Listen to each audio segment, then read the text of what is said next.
چھایا اندھیرا تو وہی نور آیا، میں دکھ درد و علم دل سے ورحمۃ اللہ وبرکاتہ۔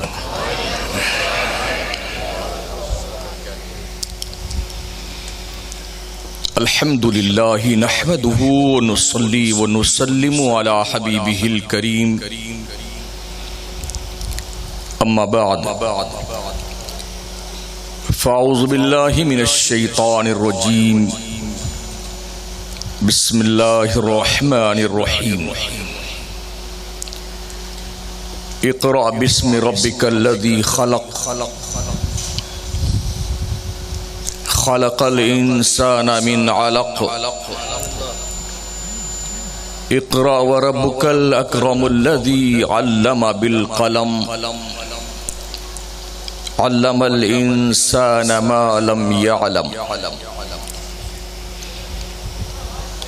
صدق اللہ العظیم وبلغنا رسولہ النبی الامین الکریم، ونحن ولا ذلك لمن الشاہدین والشاکرین، والحمد للہ رب العالمین۔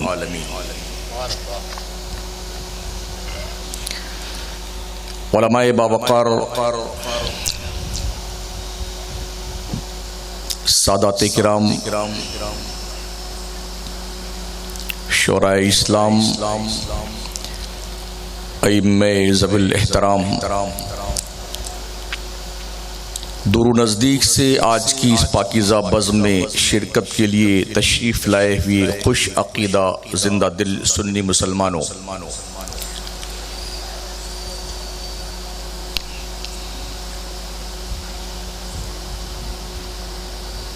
حضور پیر طریقت،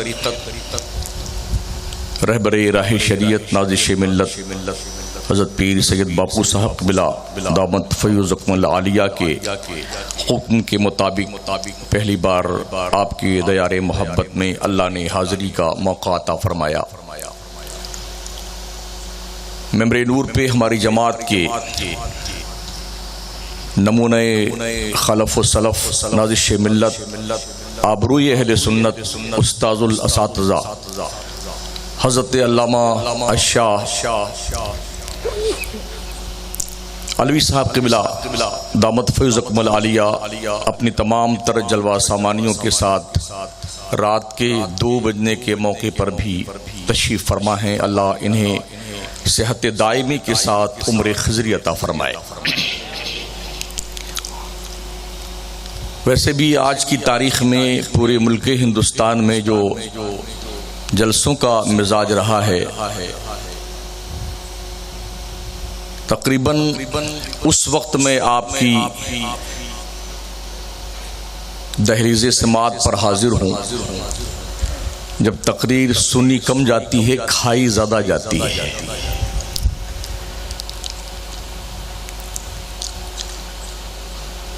پھر بھی میں کوشش کروں گا کچھ ذمہ دارانہ گفتگو آپ کی خدمت میں پیش کر سکوں۔ نقیب اجلاس نے بہت بھرپور انداز میں اپنی تمام تر خطابت کے جوہر دکھائے ہیں، ماشاءاللہ بڑا اچھا انداز ہے نظامت کا۔ اور شاعر اہل سنت حضرت حافظ زین العابدین نے بھی، شاید وہ بہت پہلے سے تشریف لے آئے تھے اسٹیج پر اور کافی دیر سے وہ پڑھتے رہے ہیں، بہت ہی پیارا انداز بھی ہے، اچھے اشعار بھی پڑھتے ہیں۔ اللہ ہماری سارے سنی علماء، پیران طریقت، شعراء اسلام، عوام اہل سنت کو سلامت رکھے۔ آئیے خلوص اور محبت کے ساتھ مکینی گنبد خضرا، تاجدار عرب و عجم، فخر آدم و بنی آدم، حضور احمد مجتبی حضرت محمد مصطفیٰ صلی اللہ تعالی علیہ وسلم کی بارگاہ کرم میں درود پاک کی نظریں پیش کریں۔ اللہم صلی علی سیدنا مولانا محمد وعلی آلہ واصحابہ وبارک وسلم، صلاۃ و سلام علیک سیدی یا رسول اللہ، علیک الصلاۃ والسلام۔ میں نے خطبہ مشرفہ کے بعد قرآن حکیم کے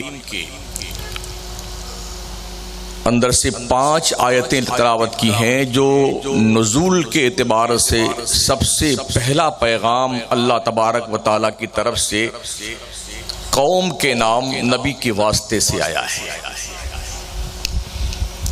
غار حرا میں ہمارے اور آپ کے آقا صلی اللہ تعالی علیہ وسلم جب گوشہ نشینی فرما کر کے اللہ کی یاد میں مگن تھے تو رب نے اپنے محبوب پیغمبر کو یہ تحفہ عطا فرمایا۔ گویا 500 سال کے بعد تقریباً جب اللہ اپنے بندوں سے مخاطب ہوا تو سب سے پہلا میسج جو آیا اللہ کی طرف سے وہ کوالیفیکیشن، تعلیم، شکشا، پڑھائی، گریجویشن کا تھا۔ اس سے پتہ یہ چلتا ہے اسلام جہالت کا مذہب نہیں ہے، اسلام اندھیروں کا نام نہیں ہے، اسلام اگیانتا اساکچھرتا کا مذہب نہیں ہے، اسلام روشنی کا مذہب ہے، اسلام پڑھنے پڑھانے کا مذہب ہے، اسلام علم کے ذریعے سے دنیا کو اپنے کنٹرول میں رکھنے کا مذہب ہے۔ تو اللہ کریم نے یہ پیغام دیا ہے بندو پڑھو، اقرا بسم ربک الذی خلق۔ چونکہ ہم دارالعلوم شمس تبریز کے سالانہ جلسہ دستار بندی کے موقع پہ حاضر ہیں تو مجھے گفتگو اسی حوالے سے آپ کی خدمت میں عرض کرنی ہے، علم کے حوالے سے۔ طالب علم کی ذمہ داری کیا ہے، علماء کی ذمہ داری کیا ہے، گارجین کی ذمہ داری کیا ہے، اور جو آج کی تاریخ میں آج کی شب سے باضابطہ طور پر سند اور دستار کے ساتھ مولوی برادری میں شامل ہوئے لوگ ہیں، ان کی ذمہ داری کیا ہے؟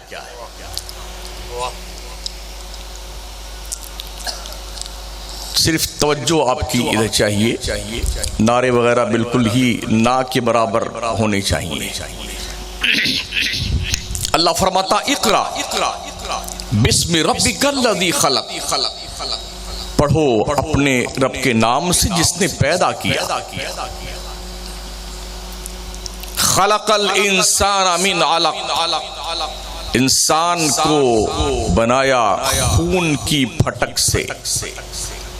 اقرا وربک الاکرم الذی علم بالقلم، پڑھی اپنے عزت والے رب کے نام سے۔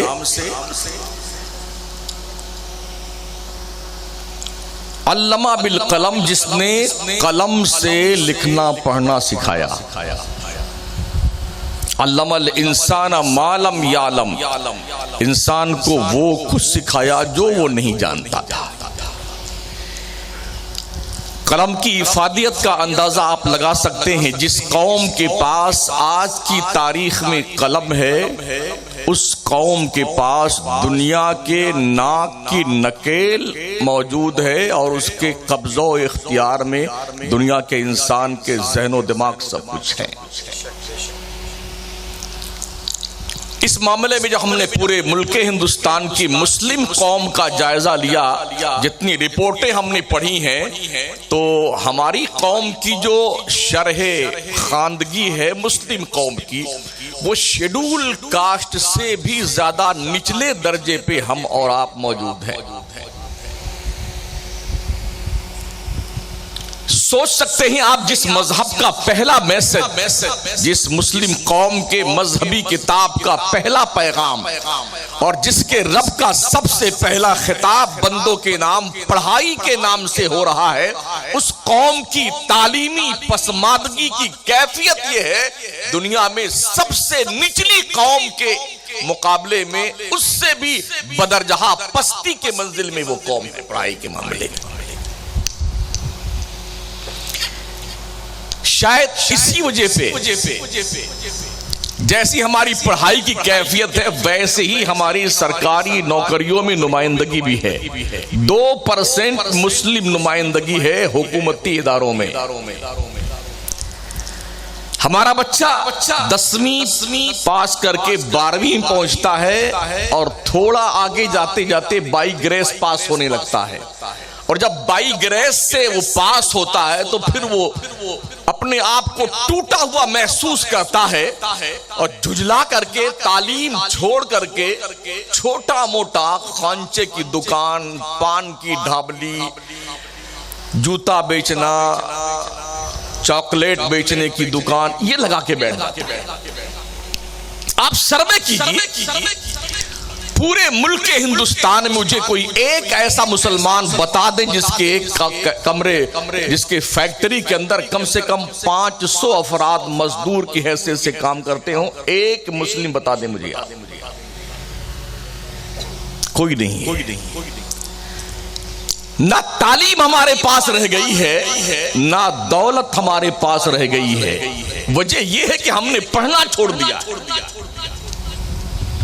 مدرسے میں بھی ہمارے وہ بچے پڑھنے آتے ہیں جو کسی اسکول میں نہیں چلتے الا ماشاءاللہ، جو ماں باپ پریشان ہو جاتے ہیں، اور ہر اسکول، ہر کانوینٹ، ہر مدرسے میں مدرس تنگ آ جاتا ہے تو جھجلا کر کے ماں باپ لاتے ہیں مدرس کے حوالے کر کے، حضرت آپ تو ہی ڈال دیجیے کسی مدرسے میں، کھا پی کر کے کچھ تو پڑھ لے گا، کہیں نہیں چلا حضرت۔ جو مال ہندوستان کے کسی مدرسے میں نہیں چلتا، اسکول میں نہیں چلتا، کسی بھی کالج میں نہیں چلتا، وہ مال مدرسوں کو دیا جاتا ہے کہ تم اسے ٹھیک کرو۔ گویا اتنی بات تو قوم جانتی ہے، جو کوئی ٹھیک نہیں کر سکتا ہے اسے مدرسہ ٹھیک کرتا ہے۔ مند بدھی لوگوں کو، جن کے بالکل دماغ فیل ہو چکے ہوتے ہیں، ہمارے مدارس کے مدرسین قسم پرسی کے عالم میں ہونے کے باوجود بھی ایسے مند بدھی کے دلوں پر قرآن عظیم کے 30 پارے کی حفاظت کی تحریر لکھ دیتے ہیں۔ اللہ ارشاد فرماتا وَلَقَدْ يَسَّرْنَا الْقُرْآنَ لِلذِّكْرِ فَهَلْ مِن مُدَّكِرٍ، ہم نے قرآن کو یاد کرنے کے لیے آسان کر دیا ہے کوئی یاد کرنے والا؟ جس مال کو دنیا کا ہی کوئی اسکول چلا نہ سکا، اس مال کو مدرسہ چلاتا ہے۔ ذرا کمپیر کیجئے، اسکول میں پڑھانے والا ٹیچر کم از کم 25,000 سے لے کر کے 60,000، فرسٹ گریڈ کا مدرس سے لیکچرر کی پوسٹ پر ہے تو 70,000 روپے تنخواہ لیتا ہے۔ مدرسے میں پڑھانے والے مدرس کی تنخواہ 4,000، 3,000، 5,000، زیادہ سے زیادہ، بہت زیادہ آج کے اس دور میں کوئی بہت خوشحال علاقہ ہے جہاں 10,000 تنخواہ ہوگی۔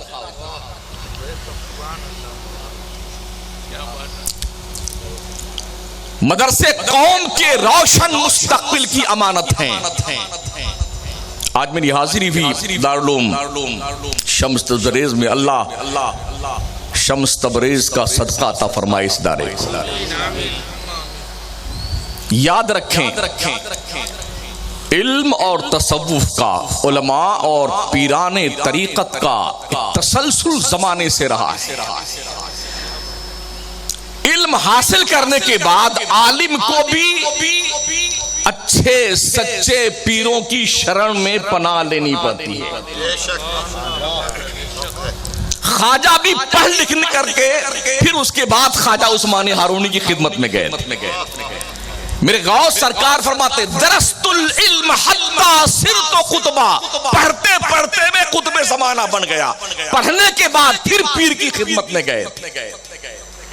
پتہ یہ چلا پڑھ لکھ کر کے اس قابل بن جاؤ کہ اللہ کی شناخت ممکن ہو جائے، اور طالب اور مطلوب کے درمیان جو پردہ ہے اس پردے کو ہٹا کر کے ایک دم اوپنلی طور پر مقصود کائنات کی بارگاہ کرم میں حاضری دینا چاہتے ہو تو کسی پیر کامل کے دامن کرم میں پناہ لے، تاکہ وہ پردہ جو بیچ میں حائل ہے اسے ہٹا دیا جائے تو اپنے رب کا دیدار اپنے ماتھے کی آنکھوں سے کیا جائے۔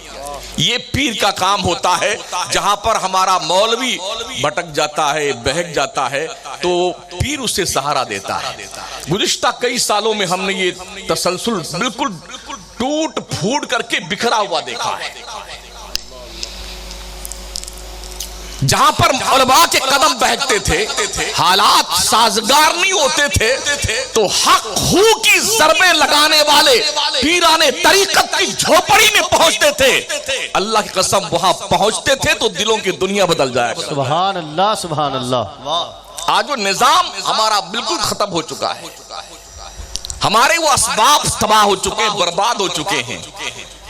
اللہ ماشاءاللہ بہت کم پیروں کو توفیق ہے جو ریاضت کی منزل میں اپنے مبتدی کو، اپنے شاگرد کو تپا کر کے 24 کیرٹ کا سونا بنائے۔ آج کمپٹیشن کا دور ہے حضرت، آج تقابل کا دور ہے۔ مارکیٹ میں وہی مال چلے گا جو کوالٹی رکھتا ہوگا۔ کوانٹٹی میں ہم نے مال بہت نکالے ہیں، لیکن آج کی تاریخ میں مال وہ چلے گا مارکیٹ میں جو کوالٹی رکھتا ہوگا۔ ہمیں یہ دیکھنا پڑے گا کہ ہم جو مال اپنے مدرسے سے نکال رہے ہیں اس کی کیٹیگری کیا ہے۔ جو مال ہمارے مدرسے سے نکل رہا ہے عالم کی شکل میں، حافظ کی شکل میں، قاری کی شکل میں، فاضل کی شکل میں، اس کا کیا معیار ہے؟ کیا یہ مال مارکیٹ میں چل جائے گا؟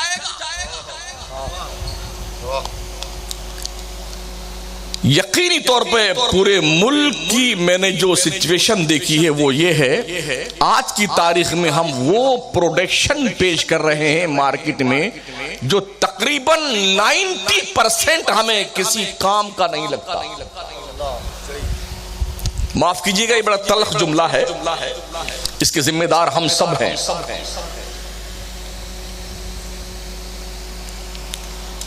5 سال 8 سال پڑھنے کے بعد باضابطہ طور پر پڑھانے کا طریقہ ہم اپنے بچوں کو نہیں سکھاتے ہیں۔ جس طرح سے بی اے کرنے کے بعد، ایم اے کرنے کے بعد 2 سال کا کورس ہوتا ہے، پڑھایا کیسے جائے، بی ایڈ کروایا جاتا ہے، بی ٹی سی کروایا جاتا ہے، ایم ایڈ کروایا جاتا ہے۔ ہمارے مدرسوں میں ایسا کوئی سسٹم نہیں ہے۔ ادھر سے پڑھ کے نکلے، ادھر درسگاہ میں بیٹھ گئے، ادھر پڑھ کے نکلے مصلی امامت پہ جلوہ فرما ہو گئے، ادھر پڑھ کے اور بخاری پڑھانے لگ گئے۔ نتیجہ یہ ہوتا ہے بخار زیادہ آتا ہے، بخاری کم آتی ہے۔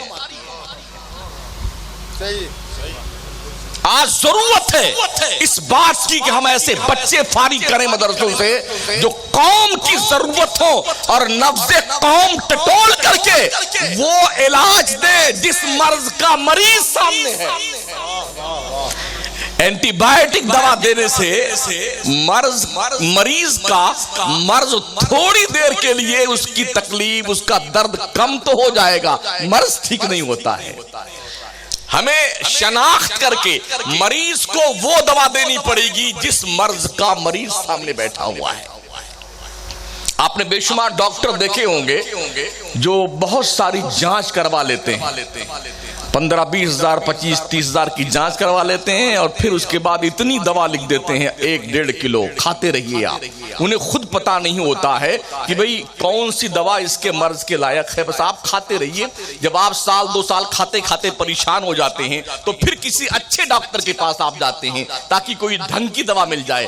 اچھا ڈاکٹر وہ ہوتا ہے آپ کے نبض پہ اس نے اپنی انگلیاں رکھی، 2-5 سیکنڈ کے اندر اس نے بتا دیا کہ آپ کو مرض کیا ہے، یہ دوا لیجئے، اللہ آپ کو شفا دے دے گا۔ دیکھا یہ گیا ہے کہ آدمی دوا کھاتا ہے اور اللہ اسے ٹھیک کر دیتا ہے۔ پتہ چلا مرض کی تشخیص کر کے جب صحیح معالج صحیح مریض کو صحیح دوا دیتا ہے تو بہت جلدی بھلا چنگا ہو جاتا ہے، اور اگر ڈاکٹر ڈھنگ کا نہیں ہے تو مریض کو گولیاں کھلا کھلا کر کے گول کر دیتا ہے، پیسہ بھی کھاتا ہے، صحت برباد کر دیتا ہے، ٹائم برباد کر دیتا ہے۔ نتیجہ یہ نکلتا ہے کہ وہ مریض جو اچھا ہوتا تو کام کرتا دنیا میں، آہستہ آہستہ موت کے قریب پہنچ جاتا ہے۔ کچھ یہی کنڈیشن ہمارے اور آپ کے بیچ میں ہے۔ ہم نہیں پہچان پاتے کہ آپ کس مرض کے مریض ہیں۔ آپ شوگر کے پیشنٹ ہیں تو ہم آپ کو لکوڈ پلاتے ہیں، تھمس اپ پلاتے ہیں، مازا پلاتے ہیں، آپ کو جوس پلاتے ہیں، مٹھائی کھلاتے ہیں۔ کیوں؟ اس لیے کہ ہمیں پتہ نہیں کہ آپ مریض کس چیز کے ہیں۔ یہ شناخت اس وقت ممکن ہوگی جب ہمارے پیران طریقت رشد و ہدایت کے پیکر رہنے والے حضرات پھر اللہ کی ضربیں اپنے حجروں میں لگائیں گے تو بکھری ہوئی سنیت کے وہ لوگ جو قوم کے لیے مشعل راہ ہے آ کر کے اس فیکٹری میں اپنے دلوں کی دنیا کو اصلاح کریں گے اور پھر اس کے بعد قوم کے بیچ میں جائیں گے تو قوم کی نمائندگی سچے ڈھنگ سے کریں گے، مریض کا علاج سچے ڈھنگ سے کر کے مریض کو اچھا اور چنگا کر دیں گے۔ اس کمی کو دور کرنے کی ضرورت ہے۔ کیا غریب نواز نے کبھی ایسا اسٹیج لگایا تھا جیسا حضرت نے لگوایا ابھی؟ کبھی کوئی تقریر کی تھی خواجہ نے؟ کیسے ممکن ہوا اکھنڈ بھارت کا دل جیتنا؟ کبھی کوئی تقریر نہیں کی خواجہ نے۔ ہم نے پوری تاریخ سرکار غریب نواز کی پڑھی، کوئی جلسہ نہیں کیا۔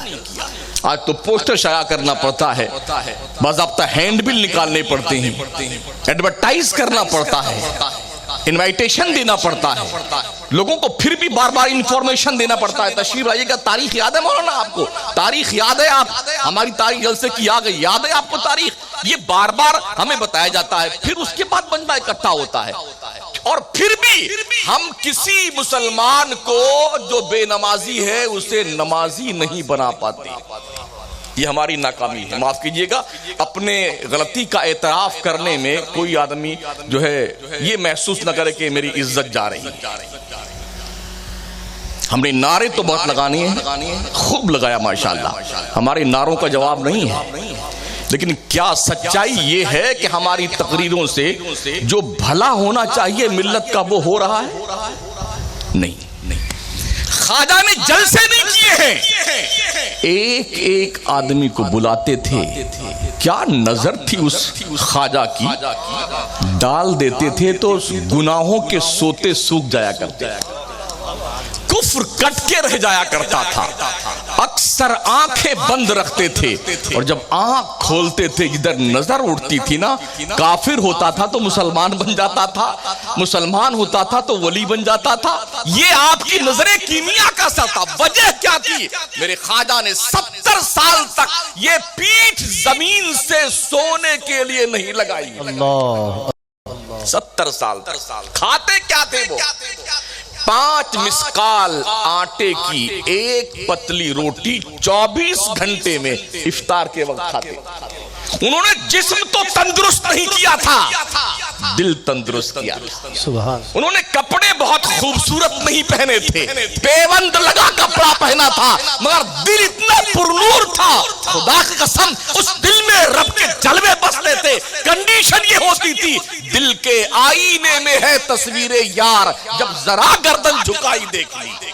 سبحان اللہ، سبحان اللہ۔ جس اکھنڈ بھارت کو شہاب الدین غوری فتح نہ کر سکا، جس اکھنڈ بھارت کو سومنات کی سرزمین کو محمود غزنوی فتح نہ کر سکے 17 حملے کرنے کے بعد، پھر ضرورت انہیں محسوس ہوئی تھی خواجہ ابو الحسن خرقانی کے پہنے ہوئے جبے کی، پھر ضرورت محسوس ہوئی تھی حضور کرم فرما دیں، آپ نے دے دیا تھا اپنا پیغام شریف، جا لے جا محمود، لے جا اس کو اور دعا مانگ لینا اللہ کی بارگاہ میں میرا مولا میرے اس جبے کی لاج رکھے۔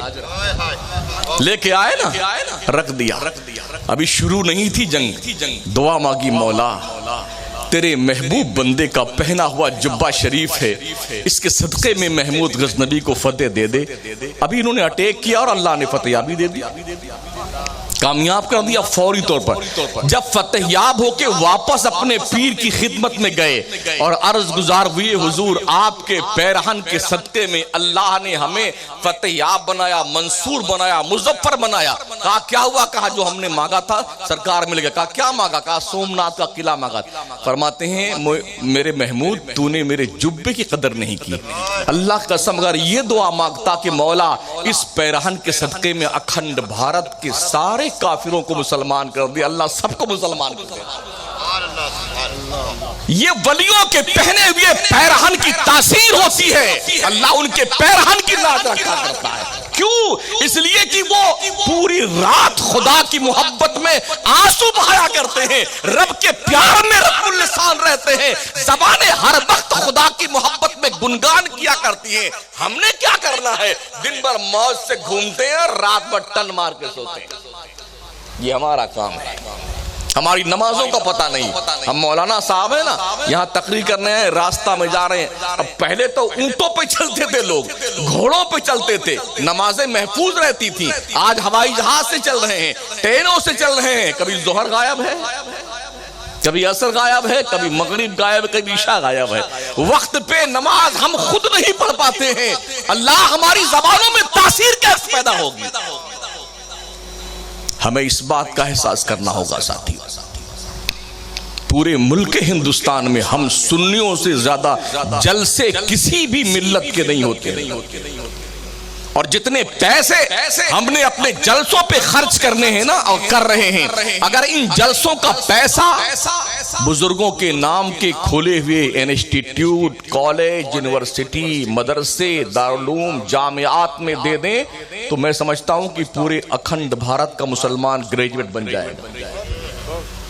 لیکن ایسا ہوتا نہیں۔ جب کوئی مدرس چندہ کرنے جاتا ہے تو ہم نے دیکھا ہے سیٹھوں کا مزاج 15 روپے، 20 روپے، 100 روپے، 500 روپے چندہ دیتے ہیں، اور جب اپنی ناک اونچی کرنے کی باری آتی ہے نا، ہاں 1 لاکھ لٹا دیتا ہے آدمی، 2 لاکھ، 2.5 لاکھ، جس سے کچھ بھلا نہیں ہوتا ہے، کچھ فائدہ نہیں ہوتا ہے۔ ہمارے اتر پردیش میں آپ آ جائیں تو اگر ہمارے حزب مخالف برادری کا ایک جلسہ ایک ضلع میں ہو جاتا ہے تو اس کا جواب دینے کے لیے ایک ضلع میں سنیوں کے 100 جلسے ہوتے ہیں، یعنی ان کا ایک کتا بھونک کے چلا جاتا ہے تو ہماری ملت کے ان قدر سے لے کے آن قدر تک جوابی شکل میں حملہ آور ہوتے ہیں، اور پورے ضلع کو اتنا شور مچا کر کے پاگل کر دیتے ہیں جیسے ہم نے کوئی ملک فتح کرنا۔ ہم اس کنڈیشن میں ہے کہ ہمارا دماغی توازن بھی برقرار نہیں رہ گیا ہے کہ ہم نے پایا کیا ہے اور ہم نے کھویا کیا ہے۔ مدرسوں کو زندگی جیوے، زندگی مدرسوں سے آبرو وابستہ ہے۔ مسجدوں میں اذانیں ہو رہی ہیں تو مدرسوں کی دین ہے، آپ کا جنازہ پڑھایا جا رہا ہے مدرسوں کی دین ہے، آپ کا نکاح پڑھایا جا رہا ہے مدرسوں کی دین ہے، قوم کی سچی رہنمائی کرنے کی کوشش کی جا رہی یہ مدرسوں کی دین ہے۔ جب بھی ضرورت پڑی ہے تو وہاں علماء ہی سینہ سپر ہوئی ہے۔ جب اس ملک میں تقریباً 800 سال تک کی تاریخ ہمارے مسلم شہنشاہوں کی رہی ہے جنہوں نے اکھنڈ بھارت پہ حکومت کی ہے، برما، شیاما، رنگون، بنگلہ دیش، ہندوستان، پاکستان، افغانستان، سری لنکا، اس مجموعے کو اکھنڈ بھارت کہا جاتا ہے۔ اس پورے ملک پہ انہوں نے حکومت کی، لیکن ہم نے جب فتح پور سیکری کا جائزہ لیا جہاں پر اکبر بادشاہ رہتا تھا تو یہ ضرور ہم نے دیکھا کہ اس کی رانیاں کتنی تھی، ان کا حجرہ کون سا تھا، اور جودھا بائی کہاں تشریف رکھتی تھی، گنگا جل کہاں پہ لایا جاتا تھا۔ ہم نے کہیں نہیں دیکھا کہ یہاں کوئی مدرسہ بھی تھا۔ اس لیے میں کہتا ہوں مدرسے بہت غریب ہیں آج کی تاریخ میں۔ او میری قوم کے لوگوں، مدرسوں کو عروج بخشو، اس لیے کہ تمہارے دنیاوی زندگی اور آخرت کی زندگی کے لیے کامیاب اور بہترین ترین دستور حیات یہ مدرسے ہی فراہم کرتے ہیں۔ ہم نے یہ دیکھا ہے اگر کسی کے 4 بچے ہیں نا، اچھے بچوں کو کانوینٹ میں، اس اسکول میں، انگلش میڈیم میں، اس میں ڈال کے آ جاتے ہیں، اور میں نے کہا نا جو کہیں نہیں چلتا وہ مدرسے میں آتا ہے۔ وہ اچھا بچہ، ٹفن اس کی، بیگ اس کا، پیسے، ٹفن میں انڈا اور پراٹھا، چاکلیٹ، اچھا ڈریس، شوز، موزہ، سب کچھ موجود ہے۔ مدرسے میں کون آتا ہے؟ چڈی پہنے ہوئی ہے، پھٹی ہوئی بنیان پہنے ہوئی ہے، آستین اتنی میلی ہے کہ دیکھی نہ جائے، سن قرآن کا 4 برق پہلے سے غائب ہے، 5 پیچھے کا غائب ہے، سینے سے چینٹائے ہوئی ہے، اور جب دونوں ناک سے نکلتی ہے نا تو یوں پہنچتا ہوں، یہ پوری آستین آرا روڈ بن جاتی ہے۔ یہ المیہ ہے ہماری جماعت کا. اسے ماں تیار نہیں کرتی ہے, اسے باپ تیار نہیں کرتا ہے. تھپڑ بھی مارتے ہیں, بھگا جا مدرسے میں چلا جا, 2 گھنٹہ مولوی کے دماغ کھا کے آتے رہنا. اسکول میں رات میں 4 بجے ماں کو جاگتے میں نے دیکھا. نہلانا, دھلانا, سرما لگانا, پاؤڈر لگانا, کریم لگانا, کنگھے کرنا, خوشبو لگانا, ان بن کر کے بچے کو تیار کرنا, اور پھر شوہر نامدار کو بیدار کرنا. وہ آنکھیں مسلتے ہوئے بھر سے موٹر اسٹائل کرتے ہیں اور جا کے پہنچ جاتے ہیں, چھوڑ کے بچے کو آتے ہیں. جاتے بھی ہیں چھوڑنے کے لیے, ٹائم پہ لے کے بھی آتے ہیں. اور یہ بیچارہ غریب, نہ کوئی چھوڑنے والا نہ کوئی لے کے آنے والا ہے, روتا ہوا جاتا ہے اور پی پی کرتا ہوا گھر آ جاتا ہے. مگر یاد رکھنا قوم کے لوگوں, جب تم مرنے لگو گے نا تو ڈاکٹر کہیں گردہ چوری کر رہا ہوگا, انجینئر کہیں فرضی پل کے لیے دستخط بنا رہا ہوگا, لائر کوٹ میں کالی کالی کوٹ پہن کے کالا کالا قلم چلا رہا ہوگا. اور جب تیری روح گلے میں اٹکی ہوگی نا تو وہی بچہ جس کو تو نے ڈھنگ کا یسن قرآن نہیں دیا تھا, ڈھنگ کے کپڑے نہیں دیے تھے, نہلایا نہیں تھا, بہترین انتظام نہ کیا تھا, وہ لے کے یاسین بیٹھے گا, مولا یہ میری ماں ہے, یہ میرا باپ ہے, اے اللہ اس پہ رحم فرما دے. تصور کیجئے, غور کیجئے کہ آپ کے مدرسے کے بچے کتنے قیمتی ہیں, کتنی اہمیت کے حامل ہیں. جب شاہجہاں بادشاہ نے جنہوں تاج محل بنایا, جی بادشاہوں نے بڑے بڑے کام کیے ہمارے ملک میں. تاج محل بنا رہا تھا, کوئی قطب مینار بنا رہا تھا, کوئی لال قلعہ بنا رہا تھا. کسی بادشاہ کی ہم نے یہ توفیق نہیں دیکھی اس نے کوئی بہت بڑا دارالعلوم بھی قائم کیا.